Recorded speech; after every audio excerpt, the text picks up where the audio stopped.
নমস্কার, সকলে কেমন আছেন? আশা করি সকলে ভালো আছেন। এন্টারটেন বাংলা চ্যানেলের আরও একটি নতুন ভিডিওতে সকল বন্ধুদের জানাই স্বাগত। বড়দেরকে প্রণাম, ছোটদেরকে অনেক অনেক ভালোবাসা। আমাদের এই বাংলায় আনাচে কানাচে ছড়িয়ে ছিটিয়ে রয়েছে বিভিন্ন মঠ, মন্দির, আশ্রম। তেমনই মঠ, মন্দিরের, আশ্রমের ভিডিও নিয়ে আপনাদের সামনে আমি উপস্থিত হই। আজকে আবারও এমন একটা অপূর্ব সুন্দর আশ্রমের ভিডিও নিয়ে আপনাদের সামনে আমি চলে এসেছি। এই আশ্রমটি এখনও অনেকের কাছেই অজানা। আমি আজকে চলে এসেছি চাকদহের শ্রীগুরু আশ্রমে। তো বন্ধুরা, চাকদহের এই শ্রীগুরু আশ্রমে আপনারা এসে কিভাবে পৌঁছাবেন, এই আশ্রম কখন খোলা থাকে, এই আশ্রমে প্রসাদের কি ব্যবস্থা আছে, থাকার কি ব্যবস্থা আছে, এই সকল খুঁটিনাটি তথ্য থাকছে এই ভিডিওতে। তো বন্ধুরা, ভিডিওটা স্কিপ না করে পুরোটা দেখার অনুরোধ রইল। ভিডিওটা দেখে আপনাদের কেমন লাগলো অবশ্যই একটা কমেন্ট করে জানাবেন। ভালো লাগলে অবশ্যই একটা লাইক করবেন, শেয়ার করবেন এবং চ্যানেলে যদি নতুন হয়ে থাকেন তবে অনুরোধ রইল চ্যানেলটি সাবস্ক্রাইব করে আমার পাশে থেকে আমায় আশীর্বাদ করবেন। তো চলুন শুরু করা যাক আজকের ভিডিও।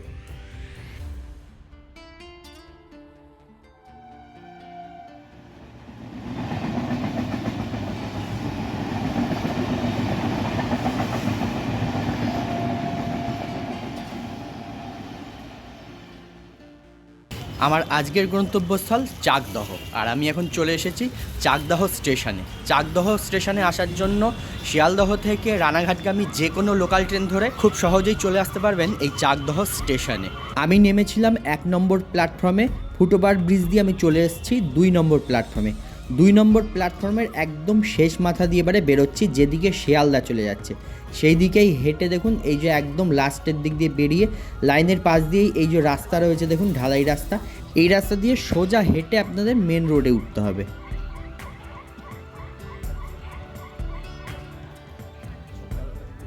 এই যে চলে এসেছি মেন রোড, আর এখান থেকে এবারে বাঁদিকে একটু এগোতে হবে। বাঁদিকে কয়েক পা এগোলেই আপনারা সামনেই পেয়ে যাবেন টোটো স্ট্যান্ড।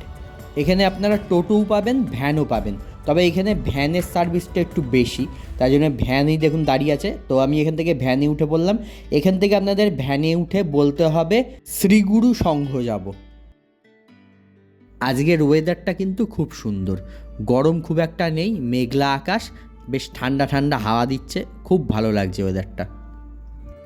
চলে এসেছি আশ্রমের একদম সামনে। চাকদহ স্টেশন থেকে আশ্রম অবধি আসতে সময় লাগলো 5 মিনিট, আর ভাড়া হচ্ছে জন প্রতি 15 টাকা করে। এই হচ্ছে আশ্রমের মূল প্রবেশদ্বার। সামনে রয়েছে ছোট্ট একটা তোরণ, তোরণের একদম উপরে রয়েছে দেখুন 3টে ঘট, আর তার উপরে একটা চক্রের মতন রয়েছে, আর সামনেই রয়েছে এই লোহার গেট। লোহার গেটে বিভিন্ন রকমের কারুকার্য করা রয়েছে, আর পুরো মন্দির চত্বর কিন্তু পাঁচিল দিয়ে ঘেরা। তো চলুন এবারে আশ্রমের ভেতরে প্রবেশ করা যাক। আশ্রমের ভেতরে প্রবেশ করে সামনেই হচ্ছে খোলা আশ্রম প্রাঙ্গণ, আর একদম প্রবেশদ্বারের সামনে থেকে মূল মন্দির পর্যন্ত বাঁধানো রাস্তা রয়েছে। মূল প্রবেশদ্বার দিয়ে প্রবেশ করেই বাঁদিকেই দেখতে পারবেন এই একটি কুঠির রয়েছে, শ্রী শরৎচন্দ্র প্রামাণিক নির্মিত সাধন কুঠির। আপনাদের হয়তো আশ্রমটি দর্শন করতে একটু সমস্যা হচ্ছে, এর জন্য আমি খুবই দুঃখিত, কারণ আশ্রমে কিছুদিন আগেই বুদ্ধ পূর্ণিমা ছিল, সেই বুদ্ধ পূর্ণিমায় এখানে উৎসব হয়েছিল, সেই কারণে আশ্রম প্রাঙ্গণে বড় প্যান্ডেল করা রয়েছে, এখনও সেসব বাঁশ খোলা হয়নি, সেই কারণে আপনাদের একটু অসুবিধা হচ্ছে। তবে আশ্রমের পরিবেশ কিন্তু খুবই সুন্দর, খুব শান্ত নিরিবিলি একটা আধ্যাত্মিক পরিবেশ। আশ্রম প্রাঙ্গণে দেখুন এখানে রয়েছে একটি পঞ্চবটী বৃক্ষ, আর এই বৃক্ষের তলায় সুন্দর করে বাঁধানো রয়েছে। এছাড়াও আশ্রম প্রাঙ্গণে আরও বিভিন্ন রকমের ফুল ও ফলের গাছ রয়েছে।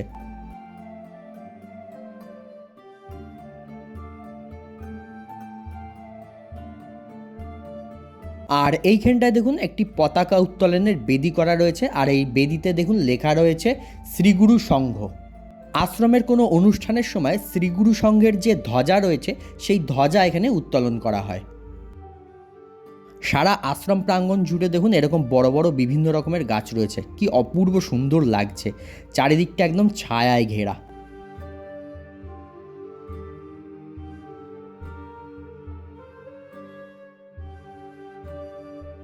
আশ্রম প্রাঙ্গণের এক পাশেই দেখুন রয়েছে এই গোশালা। মূল প্রবেশদ্বার দিয়ে প্রবেশ করেই ডান দিকেই হচ্ছে এই গোশালাটি। আর এখানে দেখুন 3টি গোমাতা রয়েছে, 2জন বড় একটা ছোট, আর মাঝখানে যে গোমাতা দেখুন আমাকে দেখেই ঘর থেকে বাইরে বেরিয়ে এলো, মনে হলো বাড়িতে কেউ একজন অতিথি এসছে আর ঘর থেকে গোমাতা বেরিয়ে এলো তার সঙ্গে আলাপ করতে। ক্যামেরার দিকে তাকিয়ে দেখুন মুখ নেড়ে নেড়ে কত কি জিজ্ঞেস করছে মনে হচ্ছে।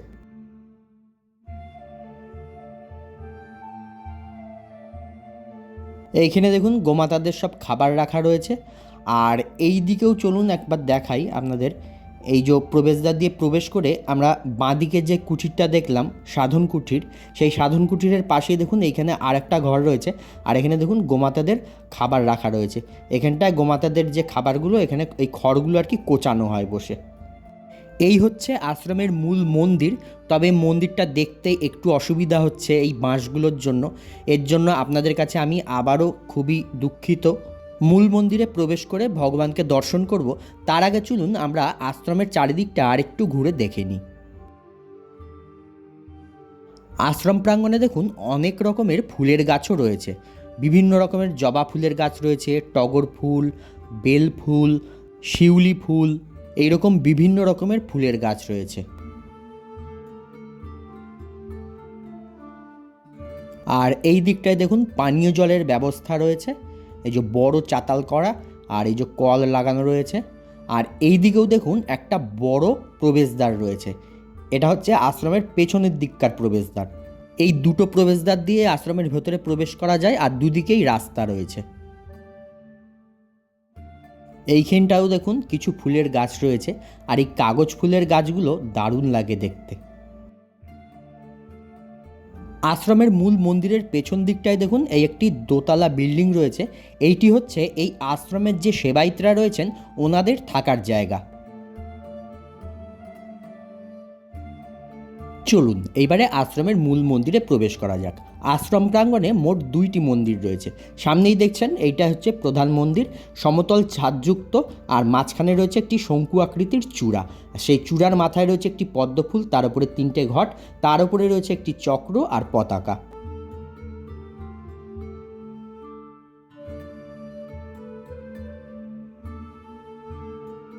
মূল মন্দিরের বাঁদিকেই দেখুন আরও একটা মন্দির রয়েছে। আর এই দুই মন্দিরের মাঝখানেই রয়েছে এই একটা তুলসী মন্দির।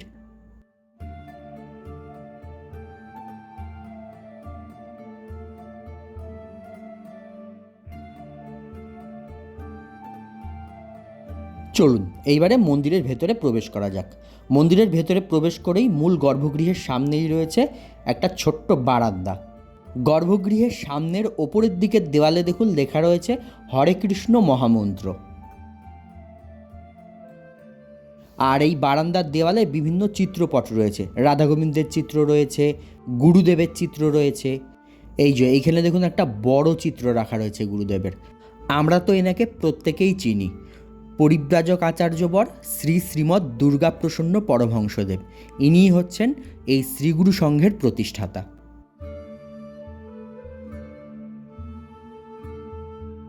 এই দিকেও দেখুন একটা কাঠের সিংহাসনে গুরুদেবের ছবি রাখা রয়েছে। এই যে এখানে সুন্দর করে সাজিয়ে রাখা রয়েছে দেখুন, পরিব্রাজক আচার্যবর শ্রী শ্রীমৎ দুর্গাপ্রসন্ন পরমহংসদেব। তার ওপরে রয়েছে স্বামী নিগমানন্দ মহারাজের চিত্র। স্বামী নিগমানন্দ মহারাজের ওপরে রয়েছেন সাধক বামা খ্যাপা। আর একদম ওপরে রয়েছে শ্রীকৃষ্ণের চিত্র।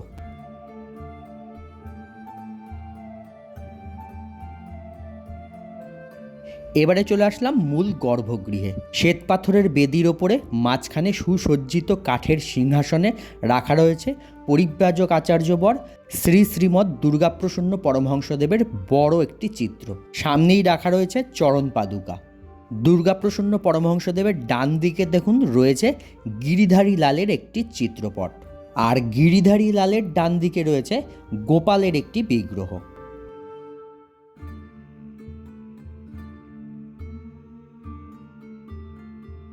দুর্গাপ্রসন্ন পরমহংসদেবের বাঁদিকে দেখুন রাখা রয়েছে সুসজ্জিত একটি কাঠের খাট। আর এই খাটের ওপরেও গুরুদেবের একটি ছবি রাখা রয়েছে। আর পেছন দিকে দেখুন একটা তাক রয়েছে, সেই তাকের ওপরে রাধা কৃষ্ণ এবং গোপালের বিগ্রহ রয়েছে।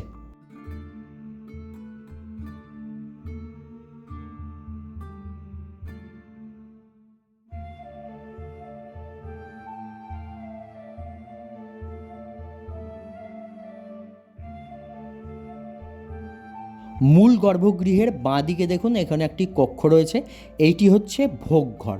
এইখানে ঠাকুরের জন্য নিত্যদিনকার যে ভোগ প্রস্তুত করা হয় সেটা কিন্তু এখানেই হয়।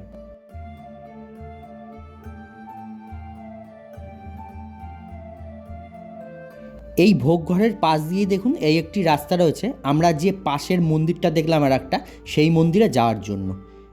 এই রাস্তা দিয়ে দেখুন এই মন্দিরটায় চলে আসলাম।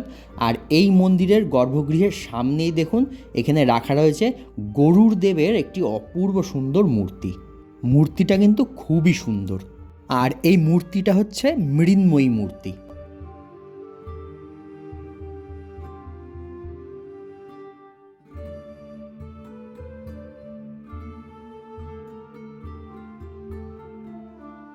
এই গর্ভগৃহের সামনে ওপরের দিকের দেওয়ালে দেখুন অষ্টসখী সহ রাধাকৃষ্ণের অপূর্ব সুন্দর একটি চিত্র রাখা রয়েছে।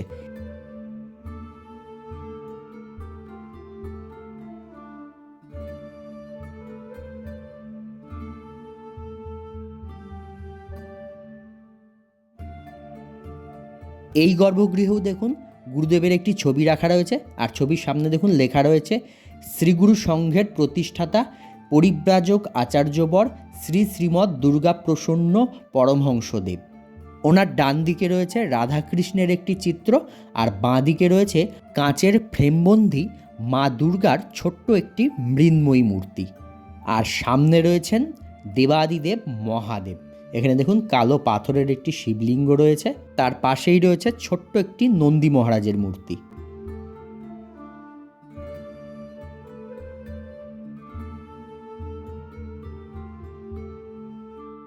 আচ্ছা বন্ধুরা, আমরা এই আশ্রমে এসে আশ্রমের একজন আশ্রম কর্তৃপক্ষের একজনকে পেয়ে গেছি। তা ওনার কাছ থেকে আমরা এই আশ্রম সম্বন্ধে কিছু কথা জেনে নেব। নমস্কার, আপনার নামটা একটু বলুন। আমার নাম মলয় সরকার। মলয় সরকার। আচ্ছা, এই আশ্রম এই মন্দির যে আমরা এসেছি এটা কখন খোলা থাকে, কখন খোলা হয়? বলতে সাধারণত 4:30টায় খোলা হয়। আচ্ছা, 4:30টায় খুলে ওই বাল্য সেবা দিতে হয় ভোরের এই আর কি। তারপর থেকে তো খোলাই থাকে, আবার 11টায় বন্ধ হয়। ঠাকুরের শয়ন 3টায় খোলা হয়, মানে মূল মন্দির খোলার কথা বলছি আর কি। হ্যাঁ হ্যাঁ।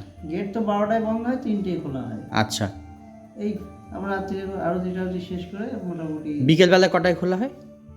3টায় খোলা হয়। 3টায় খোলা হয়। 3টায় মানে ঠাকুরের মন্দিরও মেন মন্দির 3টায় খোলা হয়। আচ্ছা, গেটও 3টায় খোলা হয়। আচ্ছা, এখানে নিত্য অন্নভোগ হয় তো? না না, তাহলে অন্নভোগের ব্যবস্থা নেই এখানে। আচ্ছা, ফলমূলের যেহেতু গুরুদেব অন্নসেবা করতেন না, আচ্ছা আচ্ছা হয় না। আচ্ছা, এখানে যদি কোনো ভক্তরা আসেন, বাইরে থেকে কেউ আসেন, তাদের জন্য কি অন্নপ্রসাদের ব্যবস্থা থাকে? অন্নপ্রসাদ বলতে তাদেরকে বলা হয় যে আগে জানি পত্রিকায় যে নাম্বার দেওয়া আছে আমাদের আশ্রমে, যোগাযোগ করতে। এই নাম্বারে আগে থেকে আপনাদের জানিয়ে দিলে তাহলে অন্নপ্রসাদের ব্যবস্থা হবে। আর তার কি কোনো মূল্য আছে? না না। আচ্ছা, বিনামূল্যেই প্রসাদ দেওয়া হয়। আর এখানে থাকার কোনো ব্যবস্থা আছে কি? না, থাকার ব্যবস্থা এখানে নেই, মানে আসলে পরে সারাদিন কাটিয়ে এবার আপনারা। আচ্ছা আচ্ছা আচ্ছা, এখানে দীক্ষা দেওয়া হয় তো? দীক্ষা দেওয়া হয় সেটা তো আমাদের মেন আশ্রম যেটা, আচ্ছা কেন্দ্রীয় আশ্রম। আচ্ছা আচ্ছা, ওনারা ঠিক করেন কবে কি দেওয়া। আচ্ছা, এখানে মানে দীক্ষার ব্যবস্থা নেই? ওনারা ঠিক আচ্ছা করে দিলে আচ্ছা, পরে তখন আবার আমরা ব্যবস্থা করি, ওনারাই ব্যবস্থা করে দেন। আচ্ছা আচ্ছা, এখানে কি কি অনুষ্ঠান হয়? অনুষ্ঠান বলতে মেন দুটো হয়। দুটো বলতে এই যে গত পরশু যেটা হয়ে গেল, আচ্ছা, বুদ্ধ পূর্ণিমায় বাৎসরিক উৎসব এটা। আচ্ছা আচ্ছা, আর একটা যে শাখা সংঘ তারা উৎসব করেন এখানে পৌষ সংক্রান্তিতে। আচ্ছা, এই মকর সংক্রান্তি, এই দুটো উৎসবই হয়। আচ্ছা, সেই সময় তো প্রচুর ভক্ত সমাগম হয়, আর সেই সময়ও প্রসাদের ব্যবস্থা থাকে।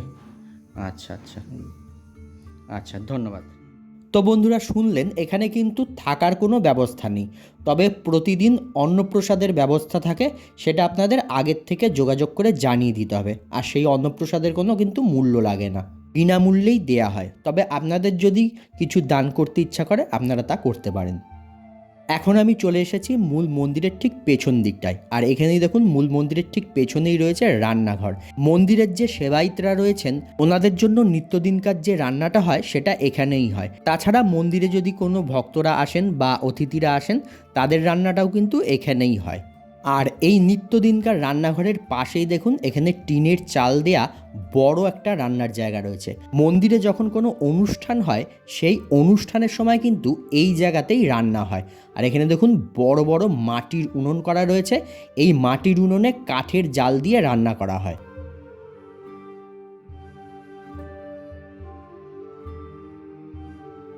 এইদিকে দেখুন কাঠ সব সংগ্রহ করে রাখা রয়েছে।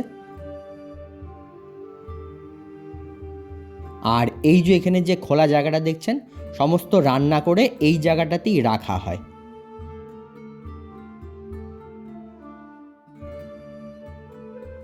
আর এই দিকটায় দেখুন একটা জলের জায়গা রয়েছে, চাতাল করা রয়েছে, কল রয়েছে। আশ্রমে যখন কোনো অনুষ্ঠান থাকে সেই অনুষ্ঠানের সময় যে বাসনগুলো হয় বা সবজি টবজি কাটা হয়, ধোয়া হয়, সেগুলো কিন্তু এই জায়গাটাতেই হয়। আর এই দিকটায় দেখুন রয়েছে শৌচালয়, পুরুষ এবং মহিলাদের জন্য আলাদা আলাদা শৌচালয় রয়েছে। এই জায়গাটায় দেখুন কত বাসন রাখা রয়েছে, বড় বড় সব কড়াই, ডেক, গামলা, বালতি। 2-3 দিন আগে বুদ্ধ পূর্ণিমার যে অনুষ্ঠান গেল সেই অনুষ্ঠানের সময় এই বাসনগুলো কাজে লাগানো হয়েছিল, সেগুলো এখানে ধুয়ে রাখা রয়েছে। আর আমরা বাইরে থেকে যে বিল্ডিংটা দেখছিলাম, যে বিল্ডিংটায় বলেছিলাম যে এই আশ্রমের যারা সেবায়িতরা রয়েছেন ওনারা থাকেন, এই হচ্ছে সেই বিল্ডিংটা। এইখানেই হচ্ছে আশ্রমের অফিস ঘর, আর এই বিল্ডিংটাতেই আশ্রমের সমস্ত সেবায়তরা থাকেন। আর এছাড়া আশ্রমে যখন কোনো অনুষ্ঠান থাকে সেই অনুষ্ঠানের সময় যখন কোনো শিষ্যরা আসেন বা যারা কীর্তন করতে আসেন ওনাদেরকেও কিন্তু এখানেই থাকতে দেওয়া হয়। আর এখানে দেখুন একটা বড় সিংহাসনে গুরুদেবের ছবি রাখা রয়েছে।